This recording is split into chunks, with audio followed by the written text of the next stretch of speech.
It's time for the final exam, the bimestral exam. And what I want to do in this video is explain to you the exam, give you instructions for the exam. No need to write your name here, absolutely no need. Each and every one of you get a copy of this document with your name on it. So no need to write your name. You're going to submit your final exam to Google Classroom, and again I will receive your name, right? So absolutely no need to write your name in this space.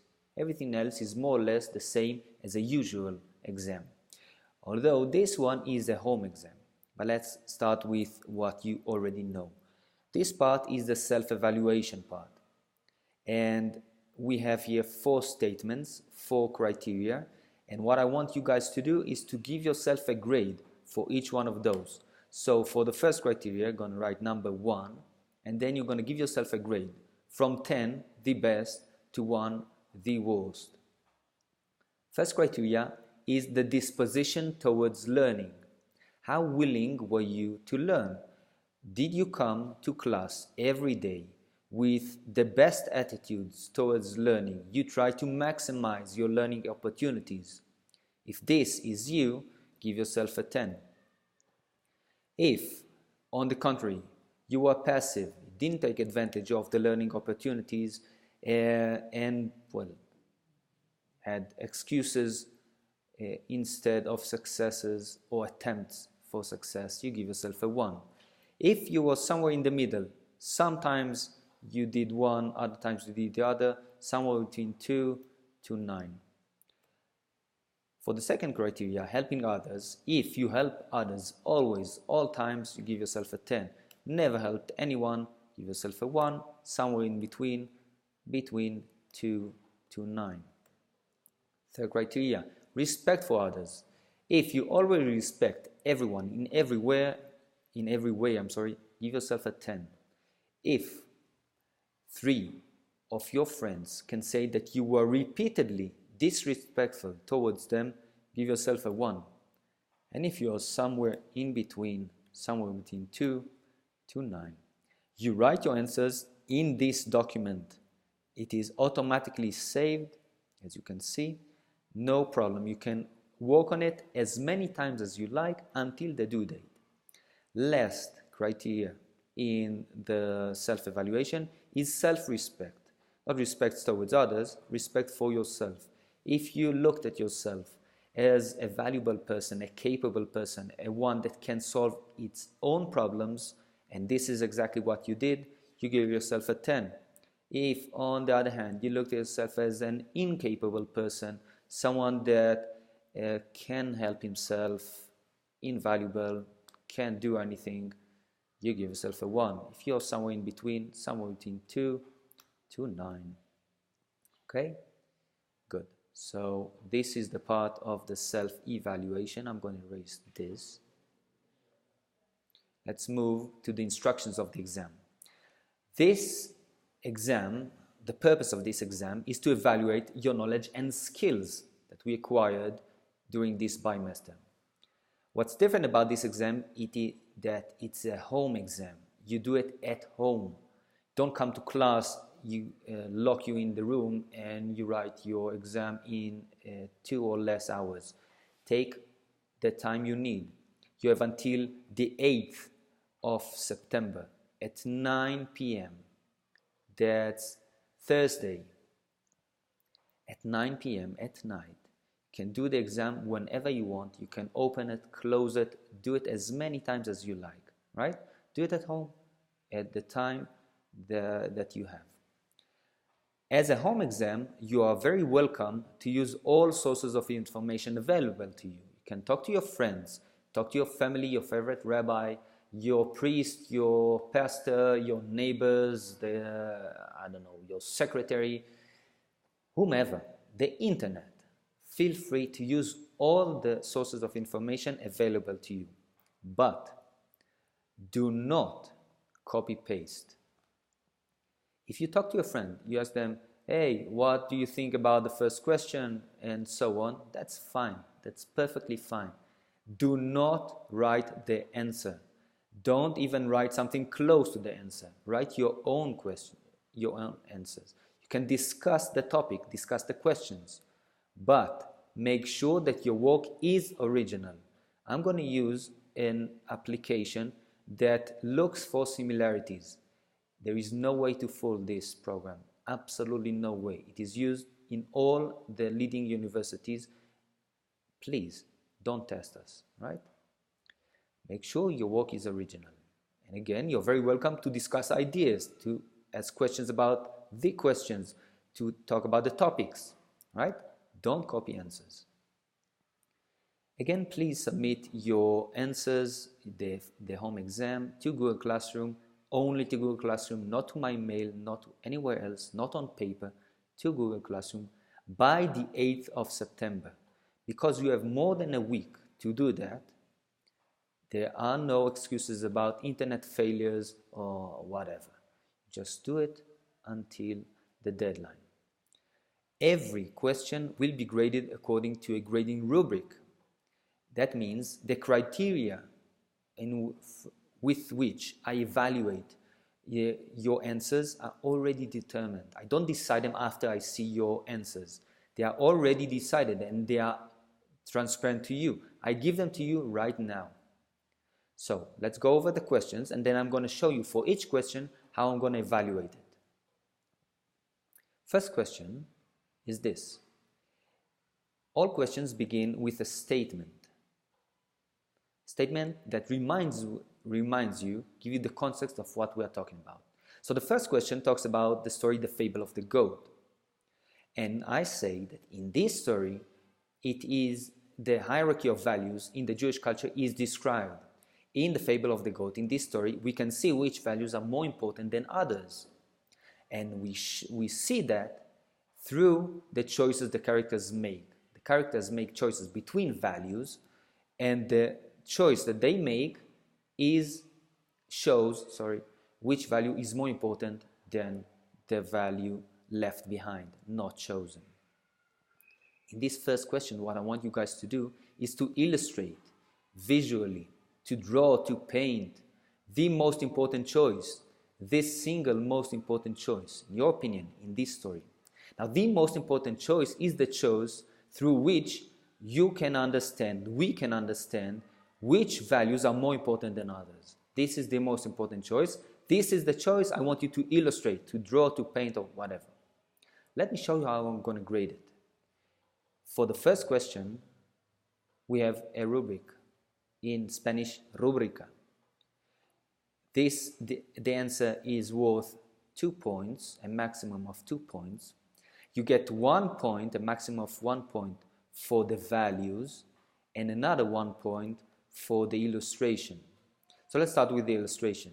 You get 100% of this 1 point if your illustration is creative, is original, is clear, and focused on the theme of the question, meaning it illustrates a choice, the most important choice, and so on.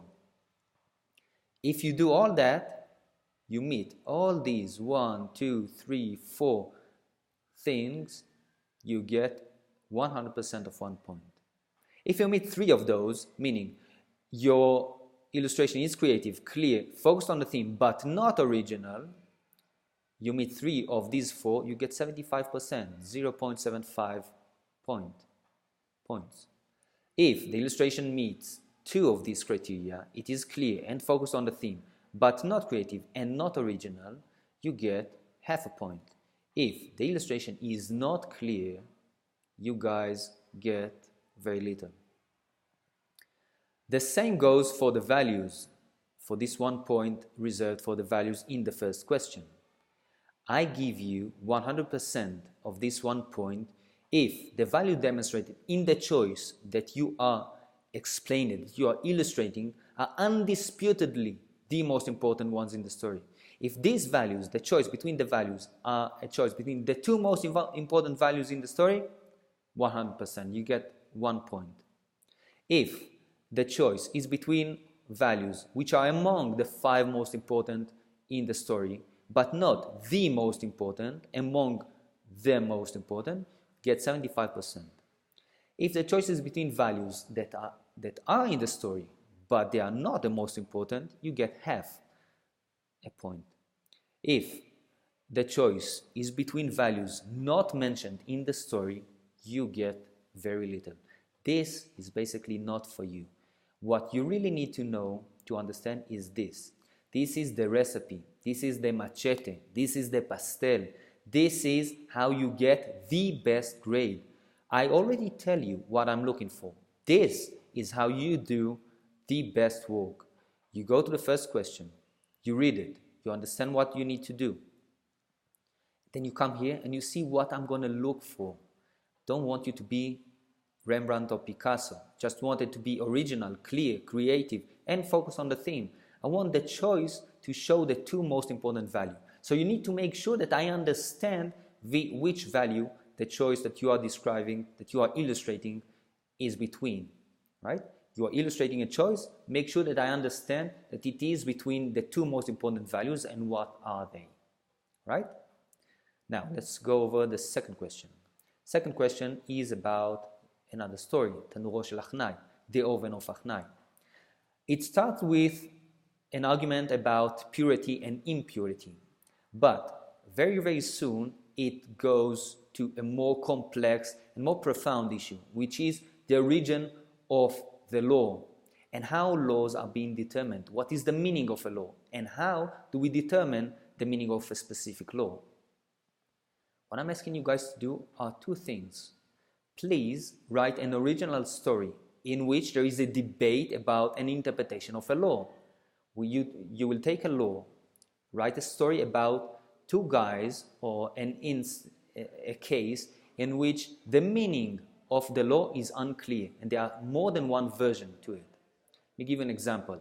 We're in a murder case and I say, hey, I didn't murder this person. It was self-defense. He was trying to kill me. I didn't murder him. He wanted to murder me. I was defending myself and I explain what is the meaning of murder and what is the meaning of self-defense and how they are different. Now, the one against me, the other attorney, the prosecutor will say, no, it was murder, because murder is going to give his arguments. Right? Two ways to understand the same law. You shall not kill, and what is murder? What is self-defense? I'm going to tell the entire story about that.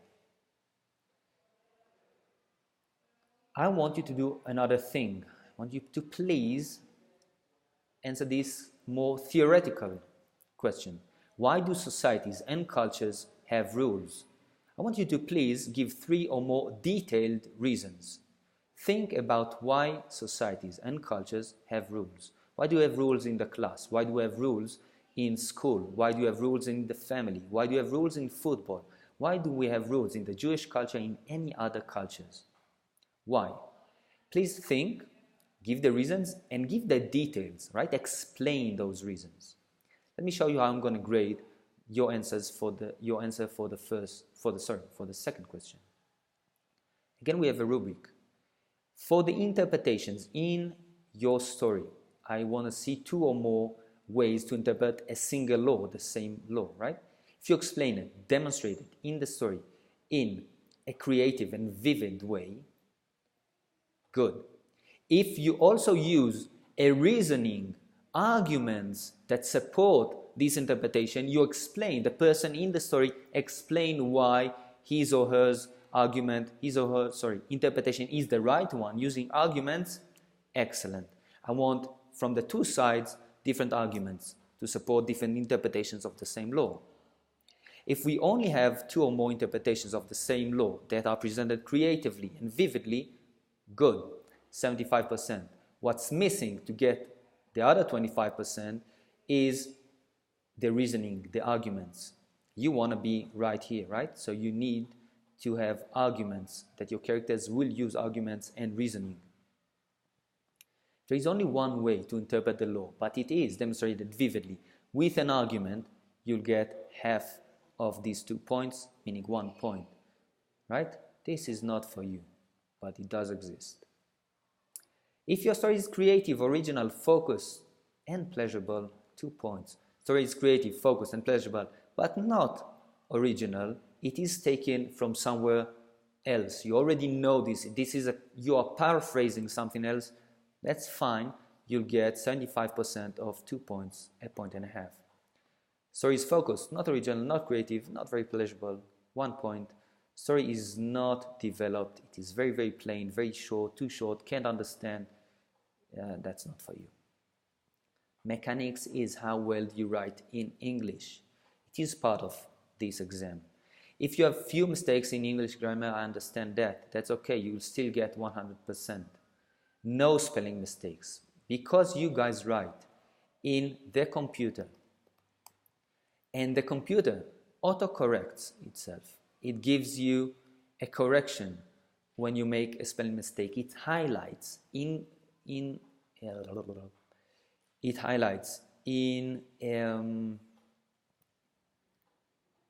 because the computer highlights your spelling mistakes in red. It's very, very hard, or it takes extreme effort to make spelling mistakes using the computer.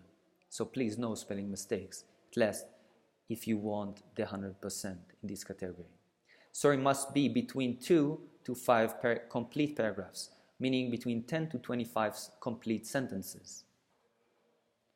If you make a little bit more mistakes in grammar, you are here, or you make some spelling mistakes, you are here, or it is longer than 5 complete paragraphs, you are here, right? Read the other ones. If you have questions, please ask. At the end of this video, there is a space, a forum where you can ask questions to me, to your friends. If you answer your friends, gonna help you a lot. Thank you. Last thing is this. This is the second clause. All of these were about the story. This is the reasoning for the rules, the 3 reasons why societies and cultures have rules, and this is how you get 100% in that. Just give good reasons, detailed reasons, and you explain using details, you get perfect grade.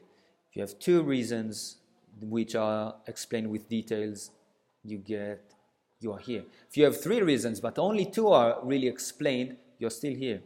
If only one reason is explained, you're here. No reason is explained. Even if you have 10 reasons, none of them is explained, you're here.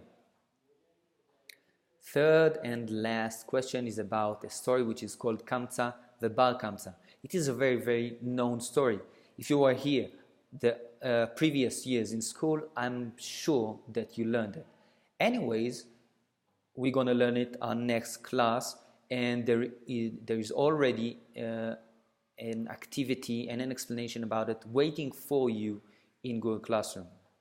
This story is about the destruction of the temple in Jerusalem, the destruction of the house of God, the exile of the people of Israel. And this is a very, very severe punishment. My question is, why such a severe punishment? What did they do? What did the Jews do, in your opinion, to deserve such a horrible punishment? Why does God think that what they did is so bad? Which takes us to the second one. What is the message that God wants to send? They are very related. If you want, you can answer it in one answer, right? You can say what are the reasons and what is the message that God wants to send. The rubric qualifies it as one, right? I want to know what is the explanation. I want to see that your explanation refers to values, at least 2 of them, and to the specific way they are understood in this culture, not how you understand it, how they understood in this story and according to the story in the Jewish culture. I want your arguments to be supported by quotes. Don't say, well, I think that. I want you to say, I think that, because you explain and you show in the text, you quote part of the text, and this is the reason I think that. Okay? You use at least 2 quotes that shows at least 2 values, and you explain them. You explain how these values are understood in the culture according to the story, using quotes from the story, perfect. Alright guys, at the end of this video, right about now, you should see a link to a forum. You just write your questions, I will go there, I will try to answer your questions, your friends can answer your questions. That's about it. Feel free to ask questions also in Google Classroom. Don't forget to submit your exam until the due date. Only to Google Classroom. Please mark it as done. Thank you. Good luck.